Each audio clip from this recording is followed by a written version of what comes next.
اوس تذکره د لقمان حکیم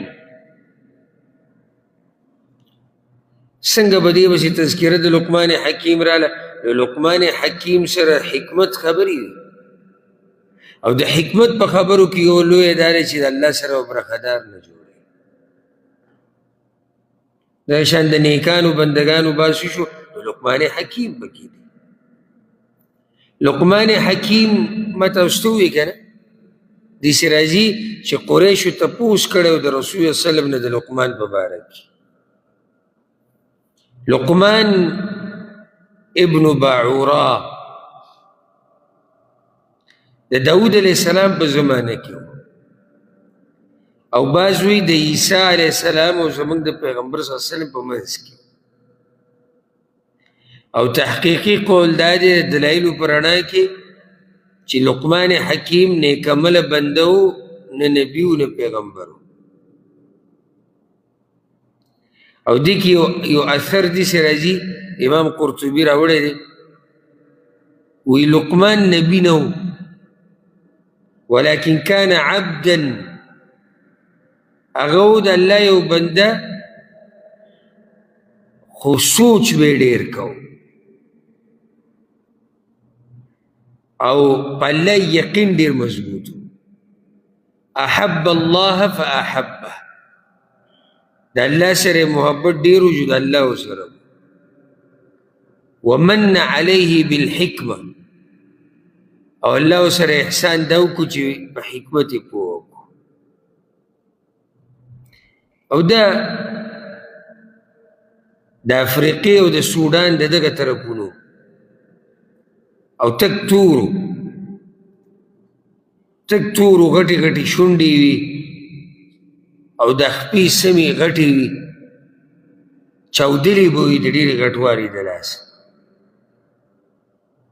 او امام ابن جریر یو روایت راوړی دی یو اثر په هغې کې دا دي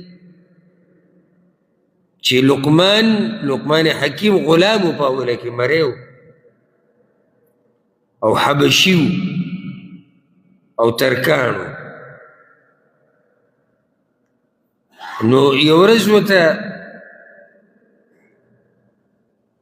هغه چا سره چې دی غلام و هغه ورته ووایي موږ له یو ګډ حلال کړه موږ له یو ګډ حلال کړه ګډ د حلال نو بیا ورته هغه ووایي وی په دې ګډ کې چې دننه کم دوه قیمتي اندامونه دي په ټولو کې هغه راوباسه نو اخرج اللسان والقلب نو هغه ترې جبه راوویسته او زړه یې ترې راوویستو ټیشو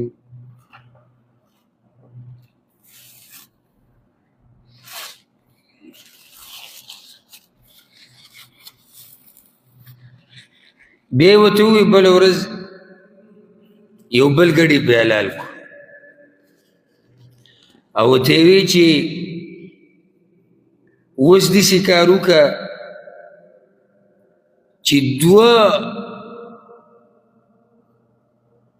خبیثې او دوه ورانه اندامونه ترې راوباسه چې بلکل نقصاني نو هغه زړه راوویسته او ژبه یې راوویسته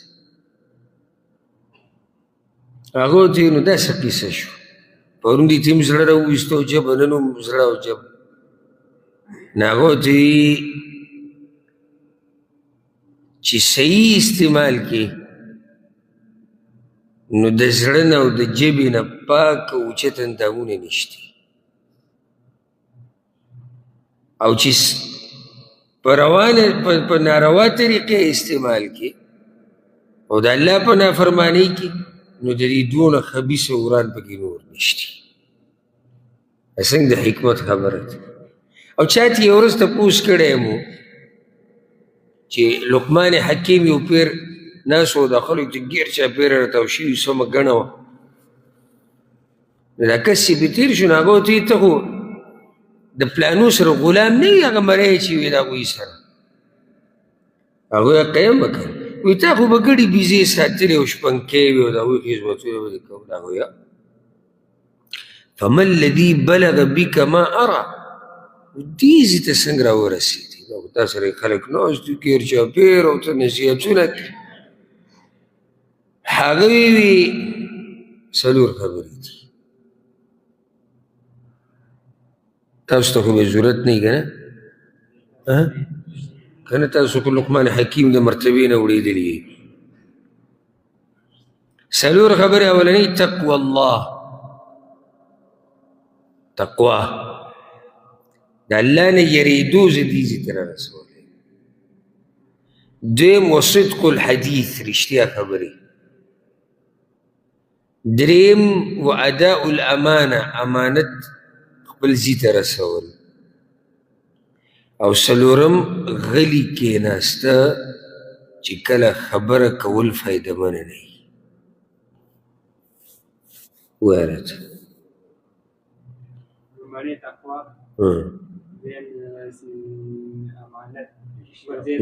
صحیح شو صحیح امانت نور څوک یې مه وایه چې یې ووایي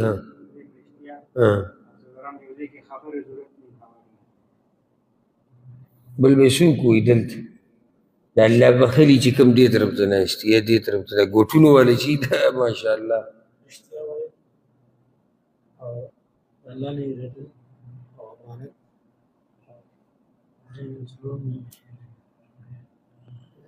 غلی کېناسته چې کله غلی کېناسته فایده مني ښه لقمان حکیم مونږ وایو چې راجح خبره دا ده چې دا پیغمبر نه و پیغمبر نه و بلکې دا نیک عمله سړی و الله رب العزت پوه کړی و په دین باندې او په حکمت باندې الله رب العزت د دغه نیک عمله بنده تذکره کوي ها ولقد آتينا لقمان الحكمة او یقینا ورکړی ومونږ لقمان ته پوهه ان اشکر لله چې شکر ادا کوه د الله دا ورته ویلی شي والله ورته دا خبره زړه کې اچولی چې دومره پوهه مې درکړې ته د الله شکر ادا کوه ومن يشكر او چا چې شکر ادا کو فانما يشكر لنفسي نو یقینا شکر ادا کوي د پاره د فایدې د خپل ځان ومن کفر او چا چې ناشکري وکړه فإن الله غني حميد نو یقینا الله بے پروا دې ستایلی شوی دی بیا د لقمان حکیم په دې نصیحتونو کې بعض نصیحتونه د هغه زوی ته چې هغه کړي دي هغه الله قرآن کې راوړي او ډېر داسې دي چې هغه قرآن کې نه دي بیان شوي خو آثارو کې راغلي دي ډېر زیات دي ډېر زیات چېرته به انشاءالله په دې باندې مستقل باسو د لقمان حکیم نصیحتونه ډېر خواږه نصیحتونه یې د هغه او بیان به کو په دې درس کې صرف هغه کوم چې قرآن کې او که بعض مخله یا ذهن ته نور رالو جدا خبره ده خو غلو پکې شوې ده بعض کسی داسې بیانېږي د مبارک وایي داسې حکمت ول الله ورکړه چې دوایي به جوړه کړه دریاب به وچ کړه اورېدلي م او بله خبره ده چې موږ کله حکمت ووایو که نه نو زموږ ذهن یو حکیم ته ځي بس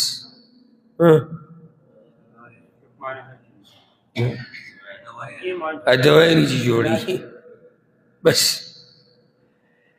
عربی کې حکیم چاته ورځم په دې پوه کې پوها حکیم چاته وي الله رب العزت لقمان حکیم لا د دې بوټو موټو دا پوهه ورکړې وه صرف که نه اب دوایانې جوړولې په دین کې د بیماریانو په باب کې نورو خبرو کې الله عامه پوهه هغه له ورکړه. دې مطلب دی، دا مطلب دی حکیم. ومن یؤت الحکمة فقد اوتي خیرا کثیرا. سورة بقره کې الله وایي چې زه چاله حکمت ورکړم نو ډېر خیر به ورله ورکړم. نو حکمت نه مراد دغه علاجونه دي، پوهه ده چې زه چاله پوهه ورکړم نو ډېر خیر به ورله ورکړم. نو موږ چې څنګه حکیم ووایو، یو ذهن ته مې هغه یو راځي، هغه دوايانې چې جوړوي او د هغې نه نن سبا لوی تجارت جوړ شوی خبر او بل طرف ته لاړه شي. یعنې حقیقت دا دی چې نن سبا پوهه حکیمان، اوس حکیمان نه مطلب زما هغه دی چې موږ پښتانه ورته صرف حکیمان وایو، هغه ډېر لږ دي. نور اکثر چې دغه څه دی تجارت دی، او یا دا چې کتابونه ورسره پراته وي او هغې کې ګوري چې کتاب کې څه وه به تاله درکوي. او بعض پکې لا داسې دي چې هغوی یې یو لوبه غونته کې شروع کړې ده، نو دوايانې جوړې کړي دي، تیارې پرتې نو پکې هېڅ هم نه، خو دغه حبه سوده یې راوړې او کاږه ویله نه او څه شی مې دي چې راوړه که په دې جوسر والی یخوی دی. زه ته سبا راشه که نه زه به درله دوایي جوړه کړم، دقه دې میز لاندې پرتې خو سبا به یې درکوي. بل لاګه هغوی زما چې دی پلانې مصرف ته زما راځي هم هغه هم دقه ورکوي. بل دا لوبه پکې هم روانه ده. نو هوښیار په معنی د دې چې هغه حکیم چې الله رب العزت صحیح پوه کړی په دې فن او په دې حکمت باندې، هغه نن سبا لږ دي. اکثر چې کم دي په هغو کې بعض دوکهباز دي، بعض صحیح نه پوهېږي، بعض سره تجربه ډېره نشته. او زه یم چې په دې باب کې احتیاط هغه پکار دی. نو لقمان حکیم به چې دی دا کوله، بعض کیسې پکې ده غلو پکې شوې ده. الله پوه کړی او په ډېر څه باندې، خو غلو پکې نه ده پکار. وَإِذْ قَالَ لُقْمَانُ لِابْنِهِ، او کله چې ووی لقمان زوی خپل ته وهو یعظها وهغه ورته نصیحت کوو، یا بنی ای زویه زما لا تشرک بالله، شرک مه کوه د الله سره، ان الشرک لظلم عظیم، یقینا شرک خامخا ظلم لوی دی. اولنی فایده ده چې نصیحت بکې زوی ته، بچو ته به نصیحتونه کړي. اکثر زموږ په دې معاشره کې بس دقې ته سوچ دی چې بچي له مې خوراک را پیدا کړی، سم دغې ته جوړ کړی دی، صرف لکه څاروی چې دی غوجل کې ودرولی او پاڼې راوړه او راچوت او بوس او خوراک او هلکه داسې صرف څاروی نه دی چې خوراکونه دي او خوراکونه دي، تربیت دی، تپوس دی، سوال دی، جواب دی، ډېرې خبرې دي. یوازې دا خو نه چې زه به بچو له رزق ګټم او بس په خېټه به هغوی ته مشکل نه راځي، که زه یې ورله هم نه ګټم الله به یو ترتیب جوړ کړي، بل ځای نه به ورته خوراک میلاو شي. خو سره د دې ذمهوارۍ چې موږ هغوی له خوراک پیدا کړو، زموږ په اوږو نور هم ذمهوارۍ یو لوی ذمهواري د هغوی تربیت کول دي. بچي ته به وخت په وخت نصیحت کړي. داسې ویلی کېږي چې د ده زوی چې دی د ده نوم و ثاران، او امام قرطبي وایي چې د لقمان حکیم دا زوی او لور، عفوا دا زوی او ښځه دا دواړه مشرکانو،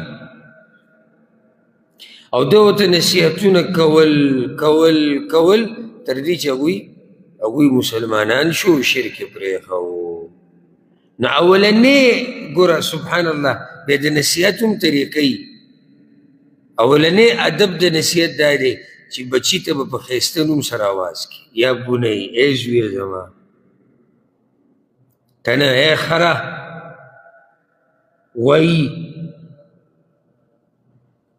سنډه، او بس پکې را خنزیره، او بس پکې میلو او بیا وی نه مني، نو خو د هغې نه په رښتیا میلو جوړ شو.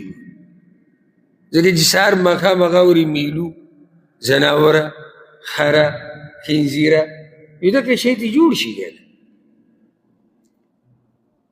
بعض کسان ورب الکعبه ارمان دا دی چې په دې غوږونو یو پیر د دې پلار نه واورېدی چې زویه، بچیه، یعنی دومره بد اخلاقه مور پلار ورته الله ورکړي چې هغوی د بچیه ټکی د خولې نه راوباسي. وایي په ټول ژوند کې ما ته یو کس ویل، ما ته پلار خبره شو کړه، ما خیر دی صبر کوه امتحان، وایي د اوسه پورې ما ته، او د هغه عمر به داسې 20-30 کاله و، وایي دا دومره عمر زما وشو، زما پلار چې ته ما ته دا نه دي ویلي چې زویه. خو بس دکه او غریب لا دلته مسافر وي چې ټلیفون وکړي، زه یم سلام علیکم، ها خره، نصیحت کوي زناوره، ځکه پلار هم بیا ګیلې کوي چې لکه زوی زما قدر ونه کو، زما خبرې ته په کومه لار روانې هغه تربیت کوي چې ته ښایسته اواز ورته وکړې، زویه، بچیه، داسې ښایسته الفاظ، دې سره د هغه په زړه کې لار جوړه شي.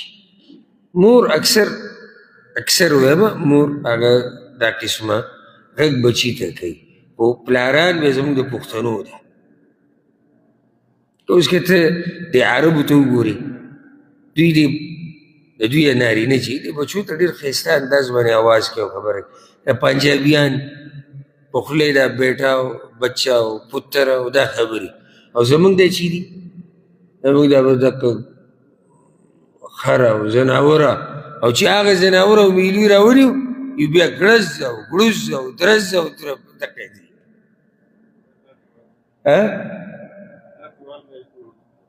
اخره کې بیا دا ووي د کور نه تښتېدلی، تښتي به خبره نه اورېږي، نه نه نو هغه چې د کمې ورځې نه غریب په خبت پوه شوی دی، د اوسه پورې تا هغه ووایي دا خبره به څه وه، بل یېرېږي نه، نو هغه ته دومره والی دی چې اوسپنه دې جوړه کړې، به څه ویلي، د څه نه یېری، هغه چې ته ماشوم نه وی او چې په طریقه دې پوه کړی، نو هغه بیا د څپېړې نه هم یېرېږي، د ګزار نه هم یېرېږي، ځکه چې د سکلې نه ده. خو چې سهار کې هم ته د دوی په شان 15 سوکه ورکې، او د ماسپښین کې ولې 2 څپېړې ورکې، او د شپې 2 لتې په تشي کې ورکې، نو هغه دې سره عادت شو، هغه یو لګیا دي او 2 لتې دي، نن دې ورسره 2 زیاتې راکړي، ځه څه به وشي. نو د دې یو طریقه ده. بله هوښیارتوب ته وګوره، د لقمان حکیم شروع یې د څه نه وکړه؟ د عقیدې نه وکړه.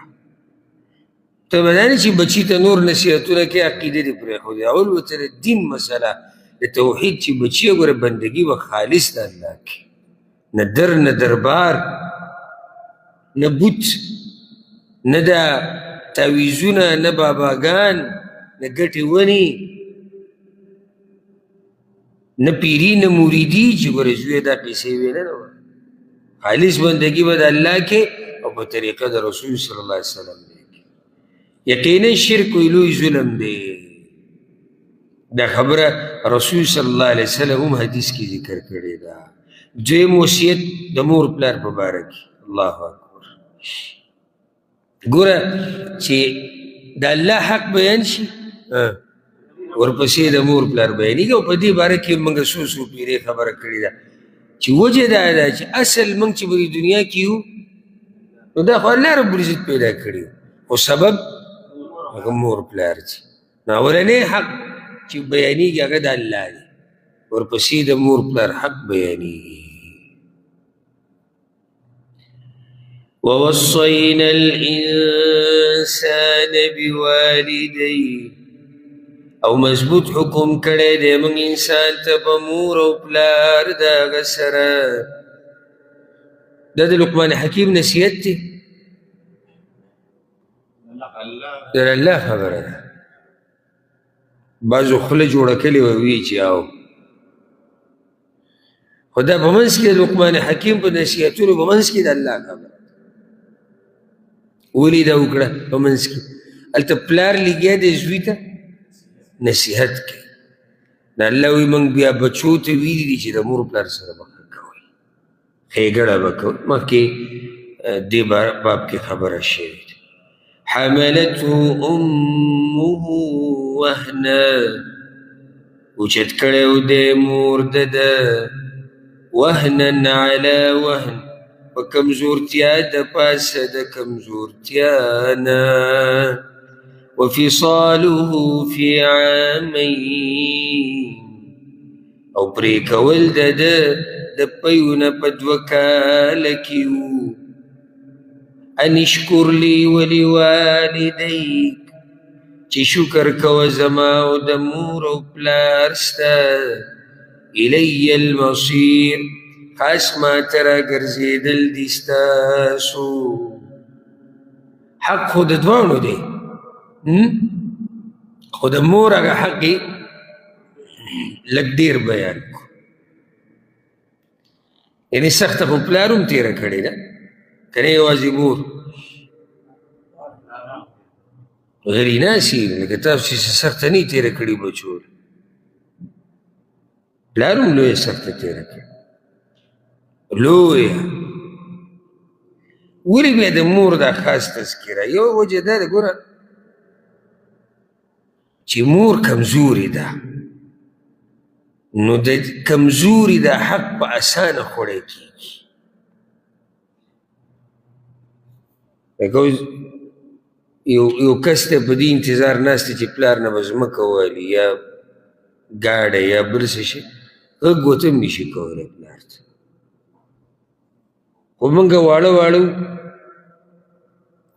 او د مور سره به څه شی و دقه شام هم ترې راواغ، ښه واړه دی نه چې لوی شي وو، هم ترې راواغوست هم منډې مو کړه مو وګرځوست.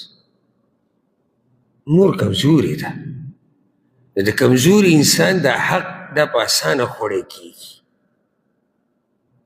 لکه موږ دا خبره ذکر کړې وه بوزه درسونه کې چې موږ د سورة النساء تفسیر کوو چې الله ولې ابتدا کې د ښځو د یتیمانانو د دوی بحث کړی دی. موږ وایو دا کمزوري دي او د دوی حق په اسانه خوړی کېږي.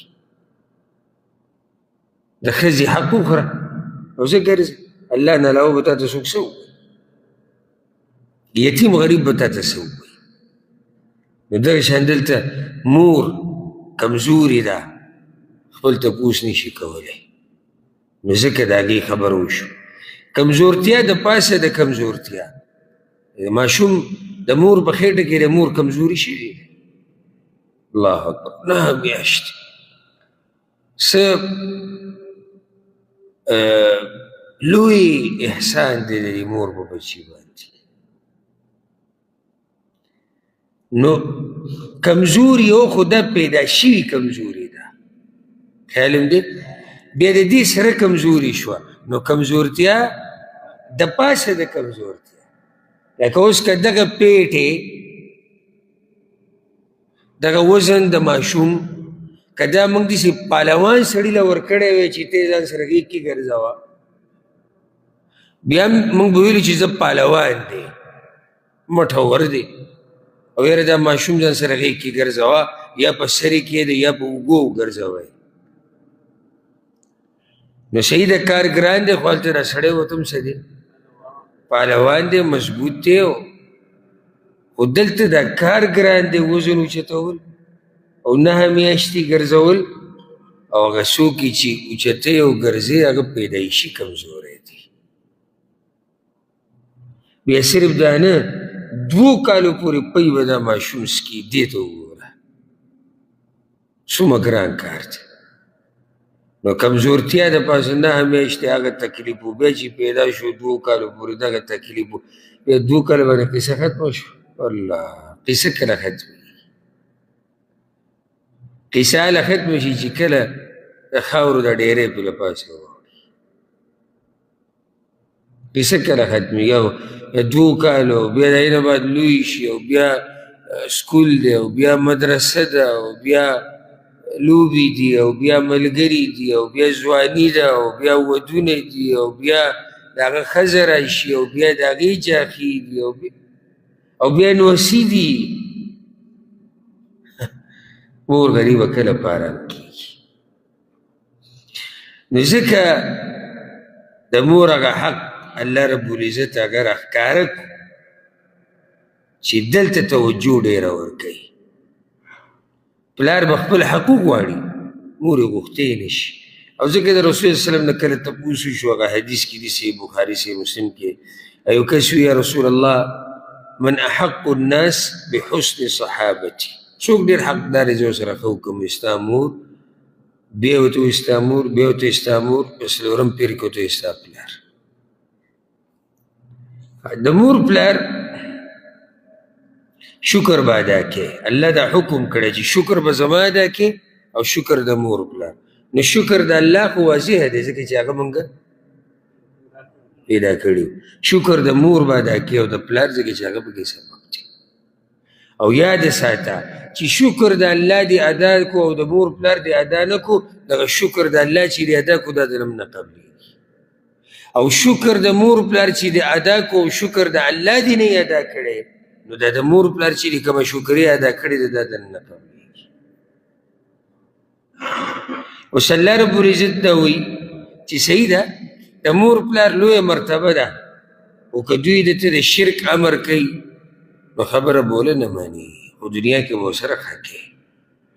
دغه شان آیت سورة العنکبوت کې مونږ بیان کوو بله ورځ. وإن جاهداک، او که دوی زور راولي پتا باندې على ان تشرك بي، چې شریک جوړ کې ما سره ما ليس لك به علم، هغه څه چې نشتې تا لره په هغې باندې علم، فلا تطعهما، نو خبره مه منه د دوی، وصاحبهما في الدنيا معروفا، او ملګرتیا کوه د دواړو سره په دنیا کې ښه ملګرتیا. که کافران هم دي الله وایي خو صحیح ده خبره وله مه منه، خو نور به وله خیال ساتي. بعضې راشي زموږ پلار ډېره، زموږ پلار داسې ده، زموږ مور داسې، صحیح ده نو دی داسې چلو چلو کو مړ کوي وایي، خو امتحان دی صبر کوه. دلته الله وایي چې کافران ښه به ورسره کړي. دومره ده که څه خبره یې درته کوله او هغه د الله د شریعت خلاف وه، هغه به ولې نه منې. واتبع سبیل من اناب الی، او روان شه په لاره د هغه چا پسې چې راګرځي ما ته. دا څوک دی؟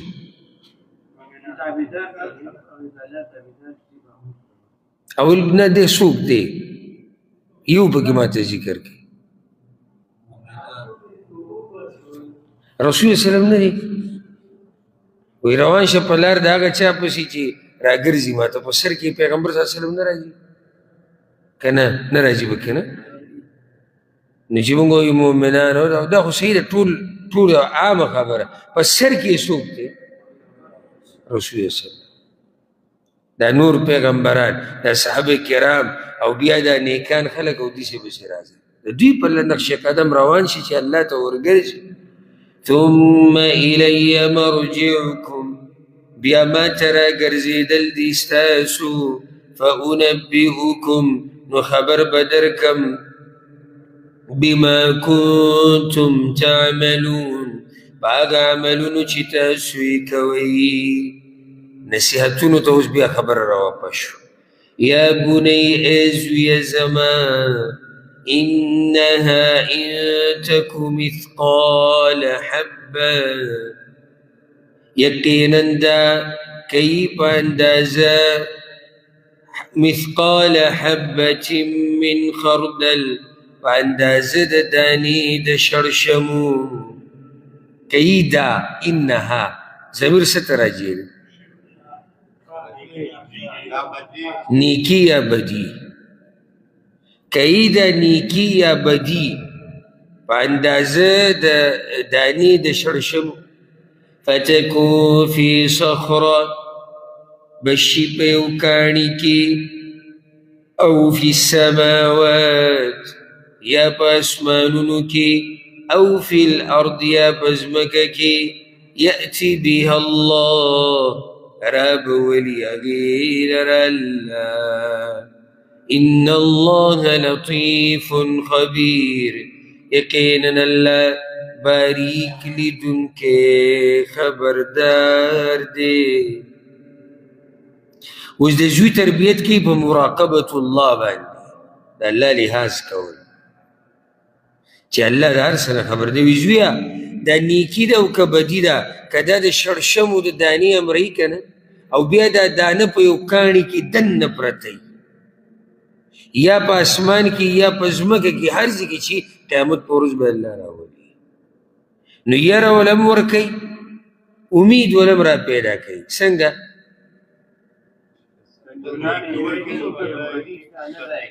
یره ته چې څه کې کومه ګناه چې کې رب العزت ته خبر دی امید که نیک عمل دی وکړو او نیکیانې دی وکړي نو هغه نه ضایع کېږي اکه د ذرې برابر هم دي الله به تعالی د هغې اجر درکوي یا بنی اقیم الصلاة ای زویه زما پابندی کوه د مانځه وأمر بالمعروف او حکم کوه په نیکۍ وانهه عن المنکر او منع کوه د بدینا واصبر على ما اصابك او صبر کوه باغ مصیبت چې ورسیږي تا ته ان ذلك من عزم الامور یقینا دا د مضبوطو کارونو نه دي داسې په ترتیب ورته دا نصیحت کوي ښه شروع یې د څه نه وکړه د عقیدې نه بیا یې څه نه نو دا عقیده نه ده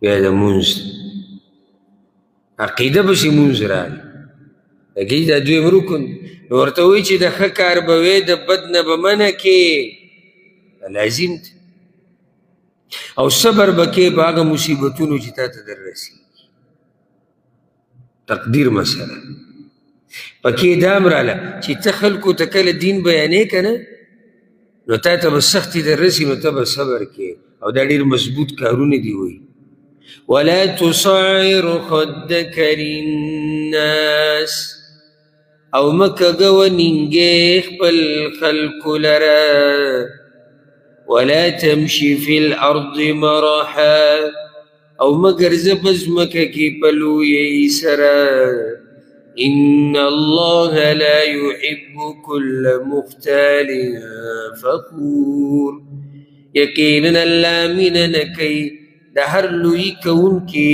خپل صفتونه کوونکي سره الله اکبر څه ناشنا هغه نصیحتونه دي ورته وایي چې نینګې به خپل نه کږې نینګې کږول څه مطلب دی نه نینګې کږول مخ اړول لکه کله یو سړی راشي ستا مخې لکه نه دا متکبر انسان چې لکه څوک داسې را رواني ویني او دی پې تکبر کوي زر به ته داسې مخ واړوي دا مخ کږول دي که نه تکبر د لاس مجلس کې به راشي داسې سره به دلته دی خوا ګوري دومره لویي دومره تکبر ولا تصعر خدک للناس او نه به په ځمکه باندې ګرځي د لویۍ سره تکبر باره کې ډېرې خبرې دي خو چې هره خبره چې موږ په تفصیل سره کوو بیا به رانه وخت ډېر زیات ولګي ولا تمشي في الارض مرح، او مګرځه په ځمکه کې په تکبر سره. د الله رب العزت تکبر کوونکي نه یې خوښ. یو هغه دی چې لوی کوي، بل هغه دی چې ځای په ځای خپل صفتونه کوي. دا دواړه د الله نه دي خوښ. نو د یو په کارونو کې تکبر دی، ناسته پاسته روان، او د بل په دې خبرو کې تکبر دی، او دواړه متکبر دی او د الله نه دي خوښ.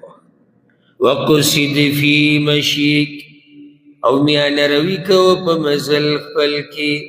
واغضض من صوتک، او ښکته که باز اواز خپل. ان انکر الاصوات، یقینا ډېر ناکار د اوازونو نه. لو صوت الحمیر، خامخا آواز د خر دی. یو چې مزل کوي نو درمیانه روي کوه، نه ډېر تیز نه رو، په منځ کې به ځي. لکه چې ډېر تیز تله تکبر دی، ډېر رو تله بیماري ده، کمزورتیا نه ده، مرزوپن رواني داسې داسې. عبدالله بن مسعود رضی الله عنه به وي یهودیان تیز مزل کې، دا به هغوی دینداري ګڼله. نصارا رو رو رواني، او دا هغوی عبادت ګڼي. موږ ته الله یو منځ کې بځي. او دې مسلمانانو هم د نصاراو نه بعضو پکې دا طریقه یې زده کړې ده، د صوفیان غونته کې چې یوه ځمکه رواني، په لار رواني که نه، دا سټ به یې داسې پروت وي. د صوفیانو ته وګوره، دا سټ به یې داسې پروت او داسې به رو رو رو، ته به چې دغه دی راوډېږي، به بیټرۍ چلېږي. او بعض هغه چې د حق دعوه کوي او موږ قرآن او حدیث منو، هغو پکې هم دا خبرې کوي، دا د عاجزۍ نښه ده. دا سټ به یې داسې پروت او داسې به روان وي. دا د نصاراو نه یې زده کړی چل دی. زموږ پیغمبر صلی الله علیه وسلم به داسې نه تو چې سټ به یې کوږ و، داسې مړی به روان و، نه، به درمیانه روان، نه به ډېر تیز وي، نه به روز وي. اواز کته که، او من صوتک، داسې ورته ونه وي چې اواز کته کوي، باز اواز کته که. څه مطلب شو؟